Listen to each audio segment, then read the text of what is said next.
The third indispensable element in building the new prosperity is closely related to creating new jobs and halting inflation. We must protect the position of the American dollar as a pillar of monetary stability around the world. In the past 7 years, there's been an average of one international monetary crisis every year. Now, who gains from these crises? Not the working man, not the investor, not the real producers of wealth. The gainers are the international money speculators. Because they thrive on crises, they help to create them. In recent weeks, the speculators have been waging an all-out war on the American dollar. The strength of a nation's currency is based on the strength of that nation's economy. And the American economy is by far the strongest in the world. Accordingly, I have directed the Secretary of the Treasury to take the action necessary to defend the dollar against the speculators. I have directed Secretary Connally to suspend temporarily the convertibility of the dollar into gold or other reserve assets, except in amounts and conditions determined to be in the interest of monetary stability and in the best interest of the United States. Now, what is this action, which is very technical, what does it mean for you? Let me lay to rest the bugaboo of what is called devaluation.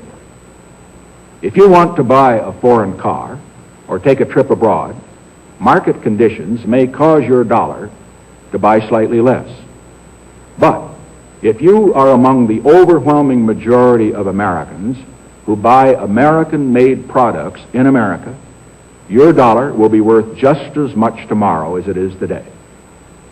The effect of this action, in other words, will be to stabilize the dollar. Now, this action will not win us any friends among the international money traders. But our primary concern is with the American workers and with fair competition around the world. To our friends abroad, including the many responsible members of the international banking community who are dedicated to stability and the flow of trade, I give this assurance. The United States has always been and will continue to be a forward-looking and trustworthy trading partner. In full cooperation with the International Monetary Fund and those who trade with us, we will press for the necessary reforms to set up an urgently needed new international monetary system. Stability and equal treatment is in everybody's best interest. I am determined that the American dollar must never again be a hostage in the hands of international speculators. I'm taking one further step to protect the dollar, to improve our balance of payments, and to increase jobs for Americans.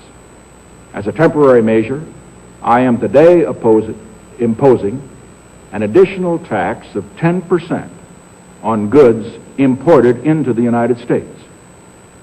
This is a better solution for international trade than direct controls on the amount of imports. This import tax is a temporary action. It isn't directed against any other country. It's an action to make certain that American products will not be at a disadvantage because of unfair exchange rates.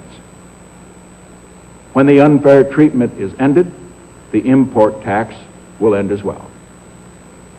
As a result of these actions, the product of American labor will be more competitive, and the unfair edge that some of our foreign competition has will be removed. This is a major reason why our trade balance has eroded over the past 15 years.